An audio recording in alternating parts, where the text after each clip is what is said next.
Now, dear friends, in the 98th chapter of Psalms,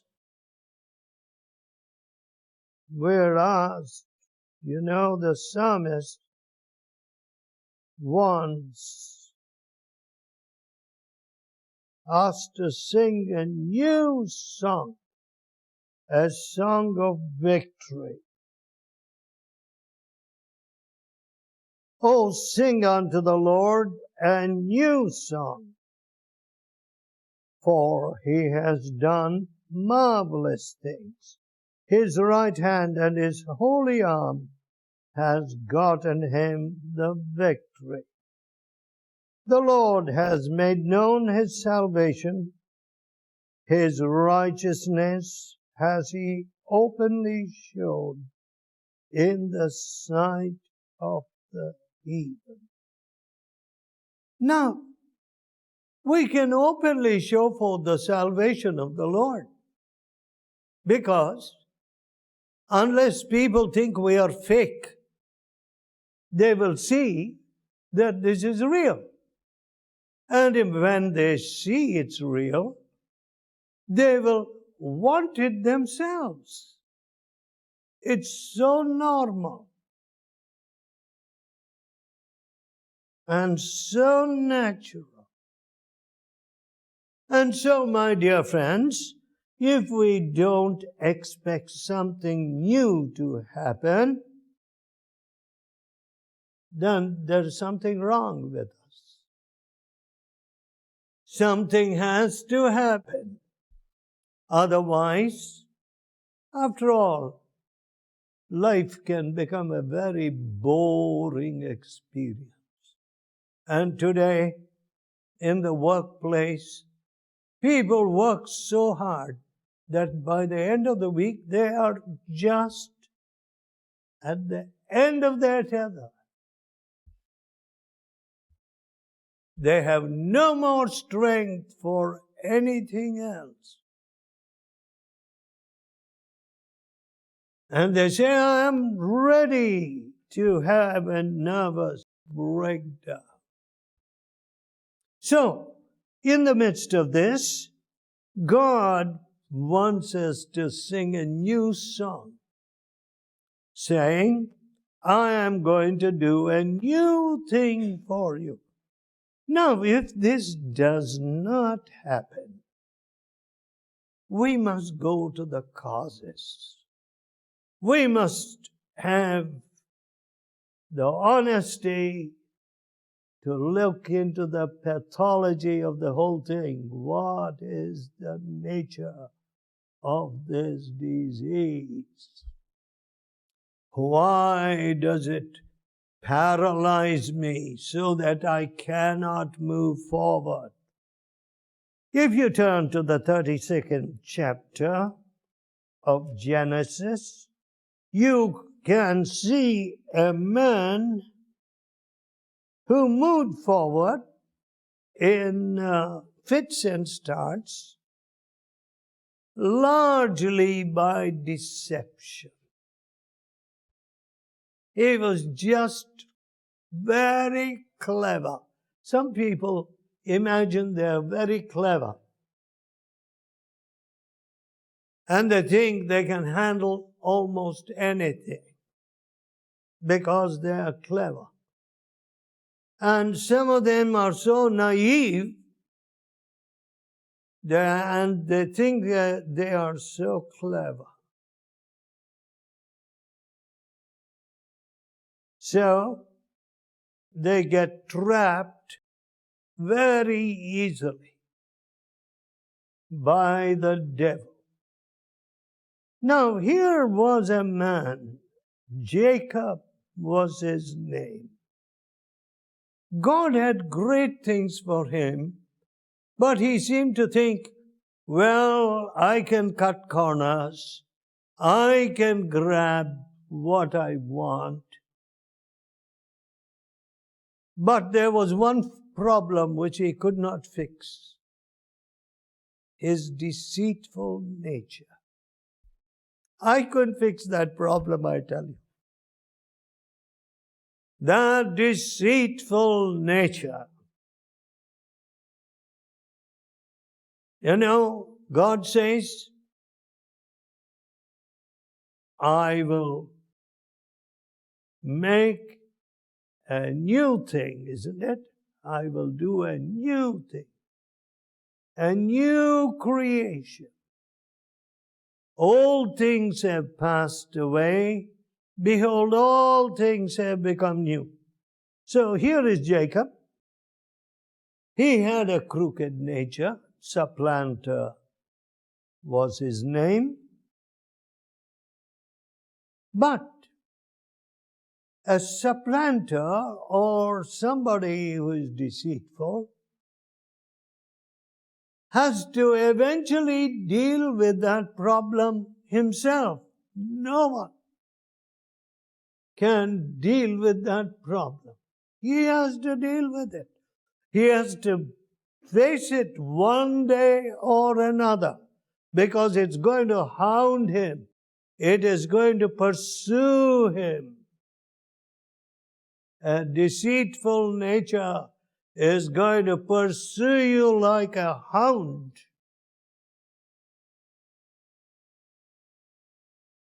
And so, at last, Jacob stopped one night,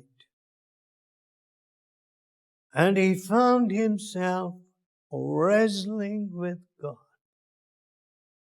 I want a new nature. Unless you bless me, I will not let you go.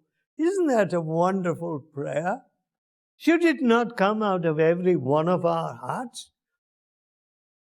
If it is really God's blessing that we want, you see, if it's really something which money can never buy and the markets can never put on their shelves, but when you go to the Lord for a blessing which no man, no monarch, no kingdom, no bank, no office, no power on earth can give, must you not have that degree of determination or that degree of desire?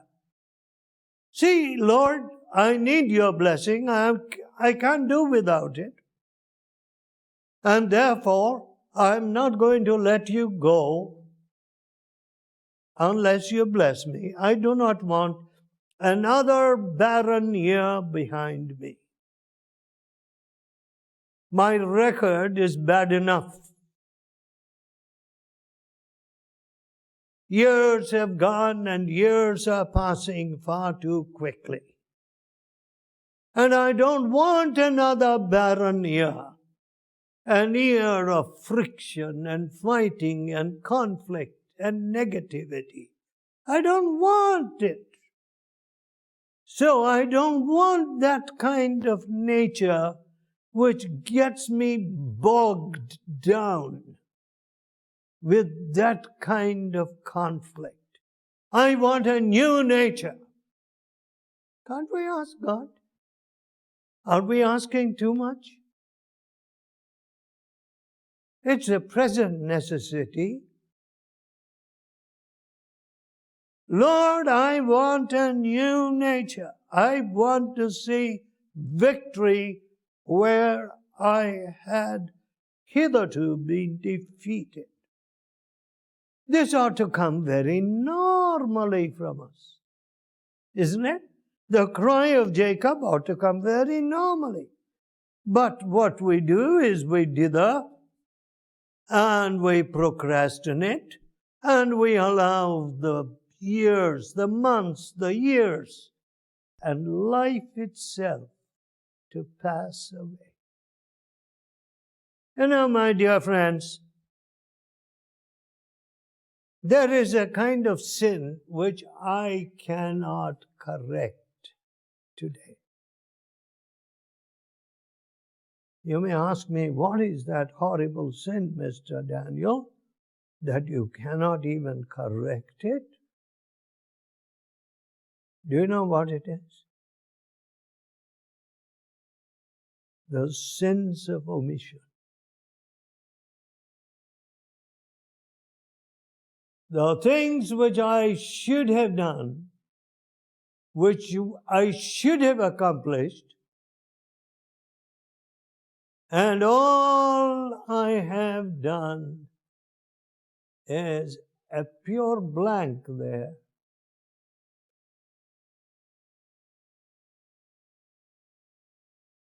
And that blank can never be erased. That's it. The sins of omission. My dear people, I wish I would know all the sins of omission in my life. Because if there was some way by which to make amends, I would love to make amends. But certain sins of omission. There was a cricketing friend of mine. We played for the school. And he was a quiet, beautiful young fellow. He was a bowler. And we left school. He went to medical school. One day I heard he had had an accident with his motorbike.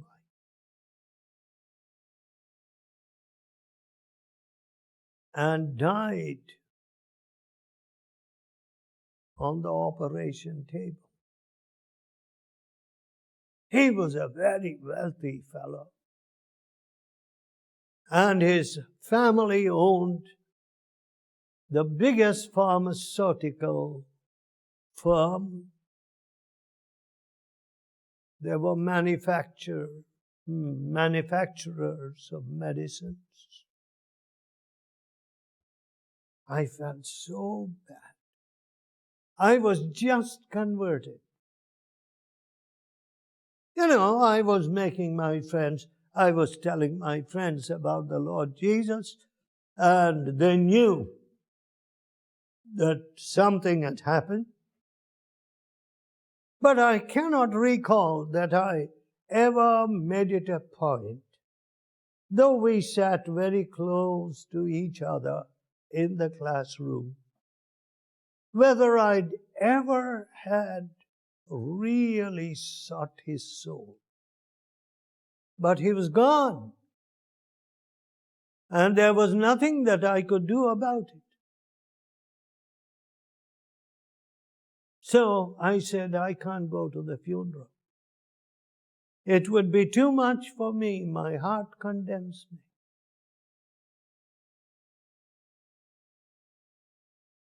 So his house was not far away. The family, of course, knew that. But I simply could not get myself to attend the funeral. The sins of omission, my dear friends, are very painful sins. I do not know how sensitive you are to these things, but God has given me a sensitive heart. My procrastination, my slowness to obey, my slowness to open up to a wider vision, all these have been very costly. They can't be summed up in a matter of pounds or dollars. Very costly. While life has rolled by so rapidly, I will not let you go except you bless me. I don't want any more of this wrangling and this double dealing and deceit. This Martelek style of things. No more. I want to be free. Yes. My dear friends, the sooner we come to grips with that inner nature, oh, the better for you. That's an understatement, really. What did God say? 28th verse. Genesis 32 and verse 28. And he said, your name shall be called no more Jacob, but Israel. For as a prince hast thou power with God and with men, and hast prevailed. Power with God. My dear friends, that's completely different concept, isn't it? All these poor politicians, all the power they have is power in politics and power of a political nature. But as a prince hast thou prevailed with God. How wonderful. So, my dear friend, here was Jacob getting a new name from the Lord. So, when we turn to Judges, the 5th chapter, and the 8th verse, you know, the book of Judges records a series of enslavements. When enslavement and defeat comes to us in series, my, that must be awful, isn't it? So you spend 6 months more and then you're knocked down again. And then you spend another year more and get knocked down again. In the same place, in the same circumstances. Oh boy, you don't want a series of defeats. But in the book of Judges, that's exactly what we see. And these men, they would turn away to some new God. They chose new gods. Then was war in the gates. Was there a shield or spear seen among 40,000 in Israel? There was war in the gates. You know, one of those things which I did read, which pained me very much. Sometimes I find it very hard to read the newspaper because of the tragedies which daily news projects. One of those tragedies, tragic situations, is fight over the family car. Fight over the family car. So here was a wife. She was driving off. This was in America. Driving off in a huff. The husband said, no, you're not going to do this. Or whatever it is. He thought he was going to hold on. This fellow got hold of the bumper and got dragged and was killed. Oh, I felt very sad. Stranger, unknown somewhere. But fights over the family car. They can be so serious. So here it is, fighting in the gate, war in the gate. Why? They chose new gods. So the devil has new gods. New gods. Now, even a little thing which can be used, a computer, for instance, for educating yourself, for quick communication, can be so grievously misused. You can make use of your computer while your wife sleeps. Strike up a friendship with an 11-year-old girl in France and decide to elope. Makes no sense. A teacher, a professor, acting in that fashion. A father of 4 or 5 acting in that fashion. Oh, where did you get all this friendship? Where did you fall head over heels and into this headless relationship? Oh, it was in a chat room.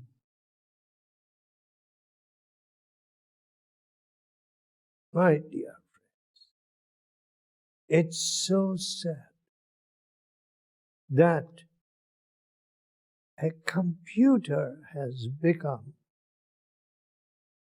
a source of grave danger. And wives say, why? Why is it that,